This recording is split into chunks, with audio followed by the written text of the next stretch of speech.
Hello, this is Nathan Wilson with Independence Money. If your money's not independent, how independent are you?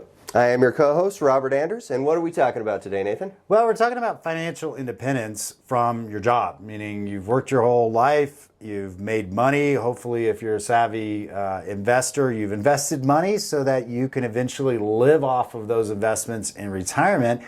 But there's different kind of investments, and I was talking to you earlier, is this too basic? You know, just having a short video on investment 101. What are different types of investments? Absolutely. And I think, some of our viewers, this may be a little redundant. However, a lot of times you don't get these definitions. You're talking to someone, maybe your financial advisor, someone who's managing your portfolio, and they're just throwing these terms around. Oh, I got 20% of your portfolio in stocks, 10% in bonds, this and that. And what exactly does that mean? Well, that's what we're here to discuss in this short video. All right, let's roll. Let's start with a stock. Now, what is a stock?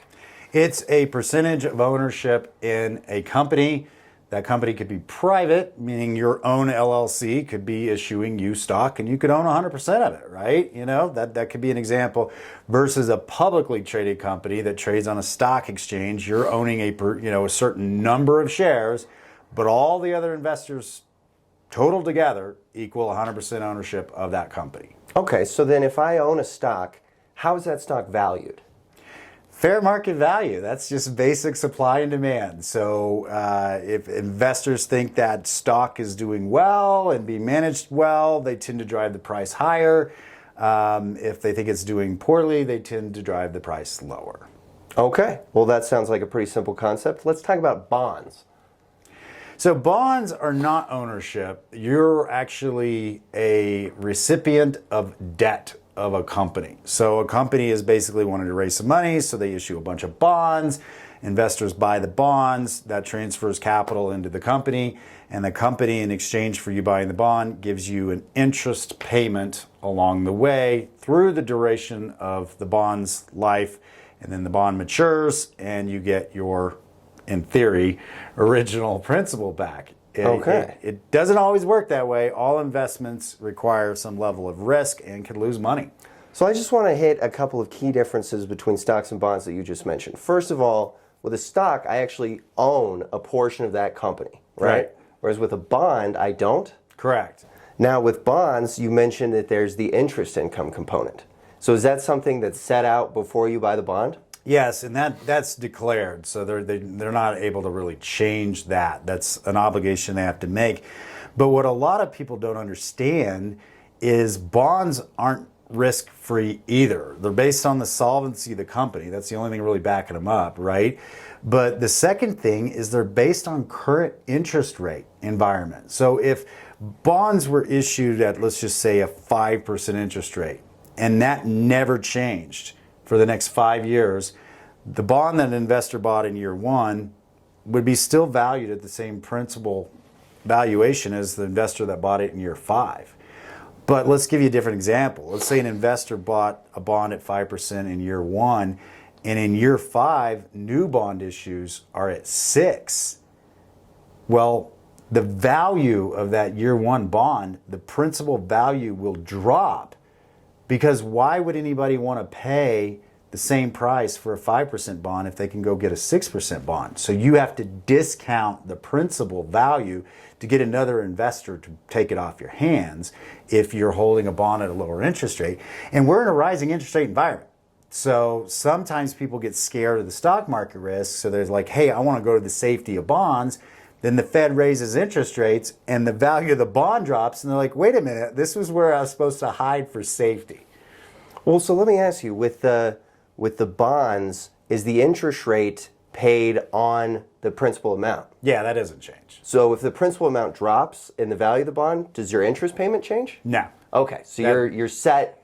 When you buy a bond, say you buy a 4% interest bond, then you're getting that 4% on the face value of the bond, even if the value of the bond actually goes down. Whereas with a stock, the value of the stock, like you said, is based on the fair market value. It's not based on an interest percentage of how much you bought it for. It's based on what the market values it at. And to complete the conversation on bonds, if you hold it all the way to maturity, then if the company's still solvent, obviously, you will get your full principal back. So it may drop in value in a rising interest rate environment and then come back up to what we call par or purchase price at the end of its maturity. So it's kind of tricky, and then it gets even more so when you own mutual funds. Oh, well, let's talk about what mutual funds are. So mutual funds could be a money manager that is making decisions on what to buy inside of the fund, and that money manager could decide to buy stocks or bonds or a mix of both, but you're giving them discretion on what to buy in the mutual fund. Then they average all those prices together and they give you what's called an NAV or net asset value. That's basically the price of the mutual fund at any given day. So a mutual fund is a pool of stocks and bonds that someone else has put together. Right. And then if I'm going to own, what is it, like a share of a mutual fund? Exactly. So if I'm going to own a share of a mutual fund, I'm sort of buying into this pie, but I don't really have a say in how it's managed. You have very little control, if any at all. And from two topics. One, the manager is in complete control of what they're buying and selling with full discretion, and you don't really know. Like, you don't really get an update that they're doing this behind the scenes.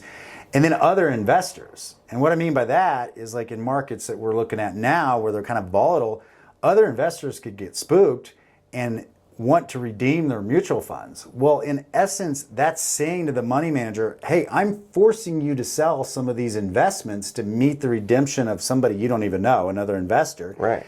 The money manager may not want to sell them because they're good investments and they're down. He doesn't want to book a loss, but he has to meet the redemption request of somebody else, like you mentioned, pooled. So that somebody else could be reducing your value of your mutual fund and or creating taxes on you that you have zero control over. That definitely sounds like a con of a mutual fund. Well, that's your opinion. It's true. It's true. What is a pro of a mutual fund? What is one of the benefits of being invested in a mutual fund? You know, I think that, I mean, that's obviously a subjective answer. I think for some investors, they find it easy. Like, you know, they don't have to do a lot of research, or maybe they're working with an advisor that already has kind of 4 or 5 funds picked out, and they just, you know, hey, buy these funds. I think more mathematically or more objectively, if you have a very low dollar amount, right, you can't go get a whole bunch of stocks to be properly diversified. That would require higher dollar amounts. So if you had, you know, $1,000 or $5,000, you know, you can make the case for a mutual fund there for sure, because you don't have enough to go get the diversification of a stock portfolio. Right. And so most of these mutual funds then are diversified to some extent? What I do is I say, okay, well, what stocks does mutual fund A own? What stocks does mutual fund B own? And so on until I get to the bottom of the list. And there's been a lot of times where I find out those 6 mutual funds own the same stock. So it's not diversified at all. And there's a term for that we call stock overlap, meaning you have the same stock in 4 different investments, so that's an overlap of that diversification. Well, that certainly sounds like then with mutual funds, it's important to dig beyond the surface, beyond the name of the fund, and actually look at the holdings. Yeah, I tend to agree on that completely. Now, what about, what was the last one? ETFs, exchange-traded funds, right? Right. Now, what exactly is an ETF? So it kind of spun off of the mutual fund world, and the difference is they still own a basket of something. So they can own a basket of bonds, a basket of stocks, or a blend of both, but we're removing the money manager. The ETF literally states, here is the basket, that basket's not changing. So a lot of times you'll see them with like an index. So like the Dow has 30 stocks. There could be an ETF of the Dow, and you got those 30 stocks, it's not changing. Or the S&P 500. So they tend to have a little lower expense ratio than mutual funds because you're not paying the money manager. But you still have the case of you're blended with somebody else. So if somebody else is asking for redemptions, that ETF could fluctuate in the market because they're having to meet those redemptions to ship out the cash, and that generally could put downward pressure on it as well. Yeah, okay. Well, that makes sense. Is there anything else that you wanted to add about ETFs? No, I think ETFs are I think you can make the case for them on, you know what you're going to get. It doesn't change. It's a little less volatile, a little less expensive. But then again, you can make the case on mutual funds saying a good money manager kind of steering the car as they go, that person might be able to add more performance. We call that alpha.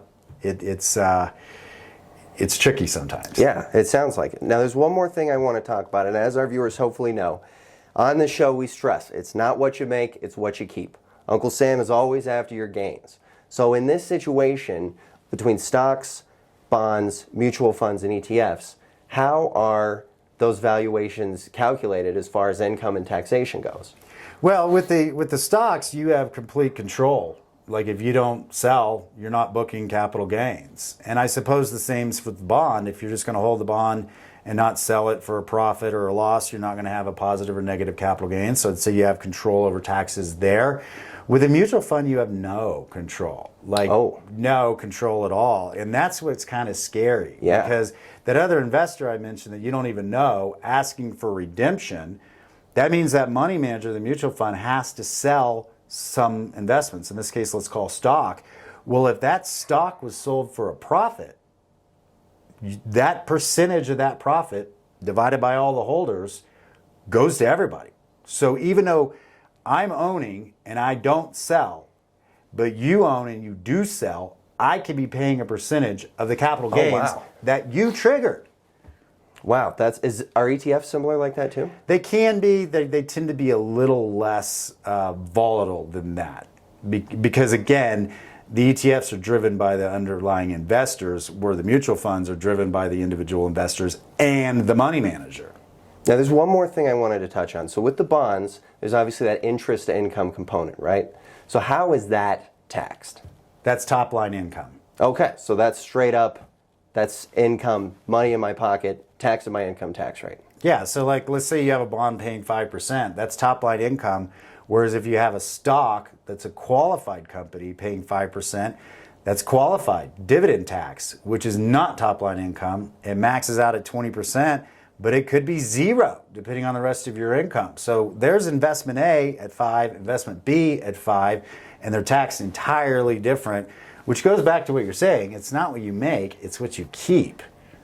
Absolutely. So then say you have a person, with a very diversified portfolio. They own some stocks, some bonds, some mutual fund shares, some ETF shares.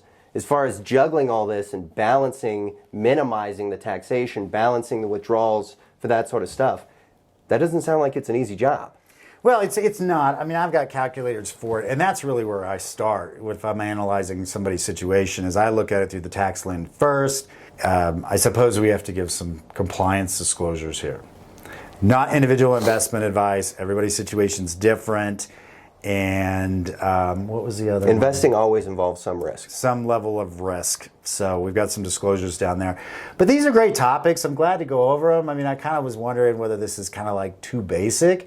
But then as you started lobbying some questions and you drilled down into some pretty technical subtopics. Well, good. I sure hope the viewers learned something here as well. Because I know I did. Yeah. Hey guys, give a shout out to Robert. Give us your your comments, your constructive criticism, and love it when you share, like, and things of that nature. If you'd like to stay in touch, team at independence-money.com or independence-money.com website. Scroll to the bottom, sign up for the newsletter. We'll stay in touch. Thanks for watching. See you guys next time.